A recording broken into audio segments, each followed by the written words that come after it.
رب العالمین جل وعلا نے قرآن کریم میں ارشاد فرمایا یا ایھا الذین آمنو، اے ایمان والوں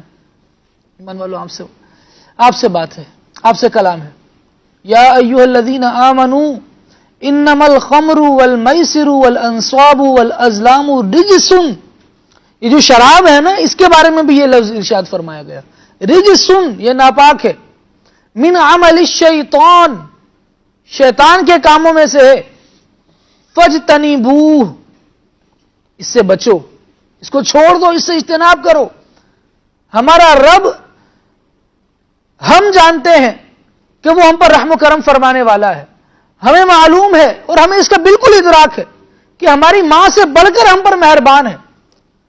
ہمارا وہ رب جو اتنی مہربانیاں فرمانے والا ہے، ہمیں وجود بخشنے والا ہے، وہ جانتا ہے ہمارا نفع کس میں ہے، ہمارا نقصان کس میں ہے.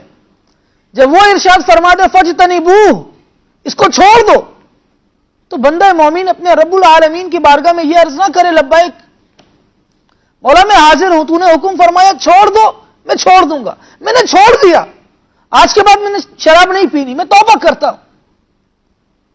کہ اس ایک ناپاک گلاس کی وجہ سے میں اللہ تبارک و تعالیٰ کی بارگاہ سے ملنے والے انعام سے محروم رہ جاؤں؟ کہ اس کی حیثیت اتنی ہے کہ میں اس کو نہ چھوڑوں، مغفرت کو چھوڑ دوں؟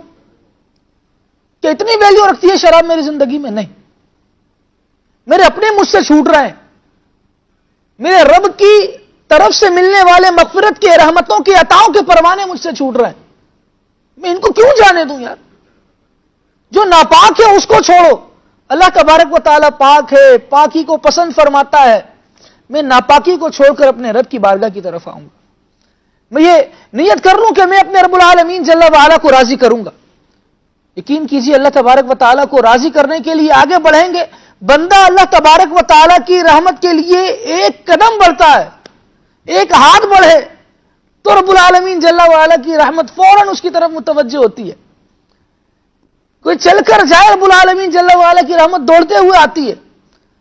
ہم ایک مرتبہ رب کی بارگاہ میں اپنے آپ کو جھکائیں تو صحیح، یہ کہیں تو صحیح مولا تیرے حکم پر میں نے چھوڑ دیا، رشتے ٹوٹے ہوئے تھے، مولا تیرے نبی کریم صلی اللہ تعالیٰ علیہ وآلہ وسلم کا فرمان میں نے سنا کہ رشتے جوڑو، مولا میں نے رشتے جوڑ لیے، صرف اس لیے کہ تو حکم ارشاد فرما رہا ہے، تیرے حبیب صلی اللہ تعالیٰ علیہ وآلہ وسلم کی تعلیمات یہ ہیں.